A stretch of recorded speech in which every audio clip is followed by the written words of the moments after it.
নমস্কার। আমাদের আজকের আলোচ্য বিষয় একটু অন্যরকম। আজকের আলোচ্য বিষয় হচ্ছে আমাদের যে 12টা রাশি লগ্ন রয়েছে মেষ থেকে মীন পর্যন্ত।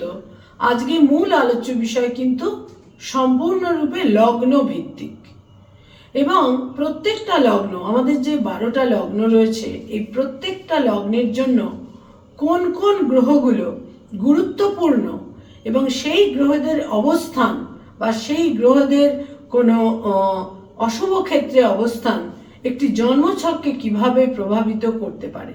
মেষ লগ্ন থেকে মীন লগ্ন পর্যন্ত প্রত্যেকটি লগ্ন সাপেক্ষে কিন্তু এই অ্যাসেসমেন্ট আমাদের জ্যোতিষের ক্ষেত্রে বিশেষ গুরুত্বপূর্ণ হয়ে থাকে। আজকে আমি প্রথমে যে লগ্নটি নিয়ে আলোচনা করব তা হচ্ছে মেষ লগ্ন। মেষ লগ্নের জাতক জাতিকাদের জন্য যে কোনো বার্থ চার্টে যদি তার লগ্ন মেষ হয় তাহলে কয়েকটি গ্রহ কিন্তু তাদের জন্য অত্যন্ত গুরুত্বপূর্ণ হয় এবং প্রত্যেকটা লগ্নের জন্য কোন কোন গ্রহ রাজযোগকারক গ্রহ এটাও কিন্তু বিশেষ একটা গুরুত্বপূর্ণ দিক। তো যে গ্রহটি কেন্দ্র এবং কোণের অধিপতি, কেন্দ্র অর্থাৎ রাশি লগ্নের যে অধিপতি, আমরা আজকের আলোচ্য বিষয় যেহেতু লগ্ন, সেই জন্য মেষ লগ্নের জন্য লগ্নের অধিপতি গ্রহ হচ্ছে মঙ্গল। মেষ লগ্নের জন্য চতুর্থের অধিপতি হচ্ছে চন্দ্র, পঞ্চমের অধিপতি হচ্ছে রবি এবং ভাগ্যস্থান বা নবমের অধিপতি হচ্ছে বৃহস্পতি। এই যে গ্রহ চারটির কথা আমি বললাম, এই গ্রহ চারটি কিন্তু লগ্নপতি মঙ্গলের সঙ্গে ফ্রেন্ডলি এবং তাদের অবস্থান একটি জন্মছকের কোয়ালিটিকে, গুণগত বৈশিষ্ট্যকে কিন্তু নির্দেশ করে থাকে। বহু মানুষ সবসময় কমপ্লেন করেন, আমার তো মেষ রাশি বা আমার তো মেষ লগ্ন, কই আমার তো কিছু হলো না। এখানে সর্বাধিক গুরুত্বপূর্ণ ব্যক্তিগত বার্থ চার্ট। আপনার জন্মছকে ব্যক্তিগত ন্যাটাল চার্টে বার্থ চার্টে গ্রহরা যদি শুভ অবস্থানে না থাকে তাহলে কিন্তু কোনো গোচর সঞ্চার আপনাকে সেইভাবে কোনো শুভ ফল দিতে পারবে না। মেষ রাশি মেষ লগ্নের জন্য আমরা যদি দেখি তাদের চতুর্থের অধিপতি একটি কেন্দ্রের অধিপতি হচ্ছে, চতুর্থ হচ্ছে কেন্দ্রস্থান, কেন্দ্রের অধিপতি চন্দ্র। যে কোনো বার্থ চার্টে মেষ রাশি মেষ লগ্নের জন্য যদি সে চতুর্থেই অবস্থান করে থাকে অত্যন্ত শুভ ফল সে দিয়ে থাকে। সে চতুর্থপতি হয়ে যদি পঞ্চমে অবস্থান করে অর্থাৎ সিংহ রাশিতে অবস্থান করে সেটিও কিন্তু একটি রাজযোগের ন্যায় শুভ ফল দেয়। এবং এই চন্দ্র যদি চতুর্থের অধিপতি হয়ে তাদের যেটা নবম স্থান ভাগ্যস্থান সেখানে অবস্থান করে থাকে তাহলেও কিন্তু অর্থাৎ মেষ লগ্ন হতে হবে এবং ধনু রাশি হতে হবে, অসম্ভব শুভ ফল তারা পেয়ে থাকেন। এবার একথার মানে কিন্তু এটা নয় যে জীবনের সর্বক্ষেত্রে প্রত্যেকটা ডোমেইনে আপনি সফল হবেন এবং শুভ ফল পাবেন, তা কিন্তু নয়। এমন কোনো মানুষের জীবন নেই যে জীবনের সমস্ত ক্ষেত্রে সে সফল। কোনো কোনো ক্ষেত্রে কিন্তু মানুষ ব্যর্থ হবেনি।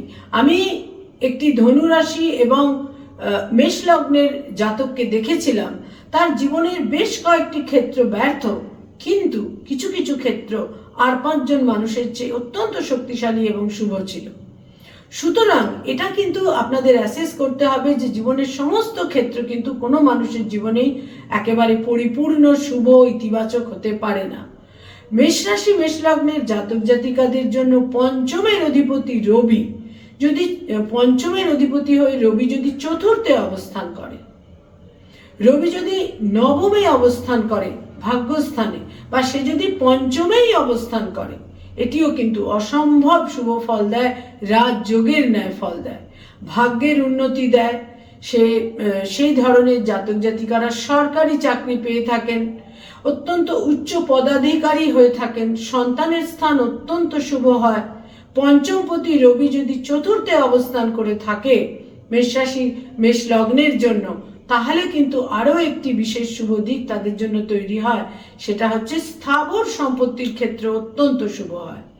জাতক জাতিকার যদি মেষ লগ্ন হয় এবং তার সঙ্গে সঙ্গে রবি পঞ্চমপতি হয়ে যদি দশমে মকর রাশিতে অবস্থান করে, সেক্ষেত্রেও কিন্তু কর্মজীবনে প্রভাব প্রতিপত্তি ইত্যাদি তারা দেখতে পান, কিন্তু কখনো কখনো আবার ভিজিলেন্স জনিত সমস্যার বিপাকেও কিন্তু তাদের পড়তে হয়। মেষ লগ্নের জাতক জাতিকাদের জন্য সর্বাধিক গুরুত্বপূর্ণ গ্রহ চন্দ্র, রবি এবং বৃহস্পতি।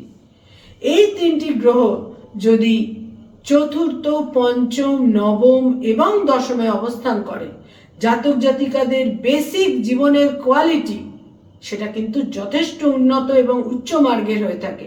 মঙ্গল মেষ রাশি মেষ লগ্নের জাতক জাতিকাদের জন্য মঙ্গল যেমন লগ্নের অধিপতি, তার সঙ্গে সঙ্গে কিন্তু সে অষ্টমেরও অধিপতি। ফলে জীবনে অনেক আকস্মিক দুর্ঘটনার সম্মুখীনও মেষ লগ্নের জাতক জাতিকারা হয়ে থাকেন। কখনো কখনো তারা অত্যন্ত হেডস্ট্রং হয়ে থাকেন, কখনো কখনো হঠকারিতার কারণে একটা আকস্মিক সিদ্ধান্ত নিয়ে থাকেন। এটাও তার জীবনে কখনো কখনো অসুবিধে বা বিপর্যয়ের কারণ হিসেবে কিন্তু দেখা দেয়।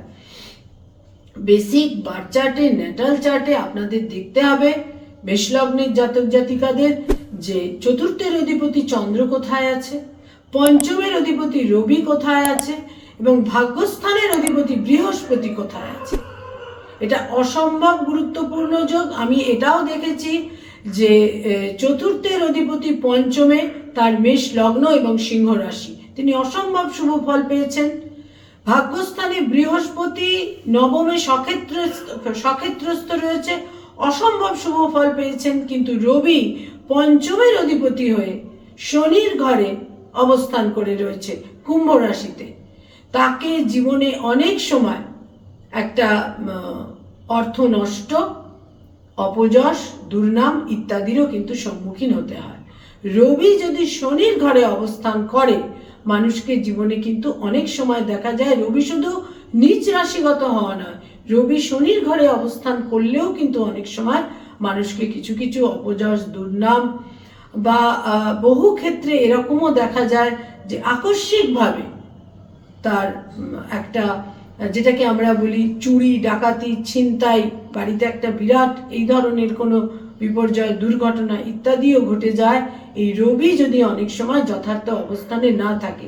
অসম্ভব গুরুত্বপূর্ণ মেষ লগ্নের জাতক জাতিকাদের জন্য চন্দ্র, রবি এবং বৃহস্পতি।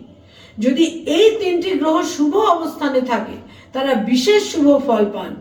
যদি না লগ্নের অধিপতি মঙ্গল কর্কটে নিচ রাশিগত হয়ে থাকে, লগ্নের অধিপতি মঙ্গল যদি কর্কটে নিচ রাশিগত হয়ে থাকে, তাহলে কিন্তু গার্হস্থ্য জীবন, পারিবারিক জীবনের সমস্যা, মায়ের কোনো সমস্যা, মায়ের কোনো অসামাজিক জীবনযাপন ইত্যাদিও কিন্তু, মায়ের কোনো স্বাস্থ্যহানি, মায়ের মর্যাদাহানি ইত্যাদির সমস্যাও তাদের সংঘটিত হয়ে থাকে এবং নিজস্ব ব্যক্তিগত স্থাবর সম্পত্তি অর্জন করার ক্ষেত্রেও তারা কিন্তু বিপন্ন হয়ে থাকেন।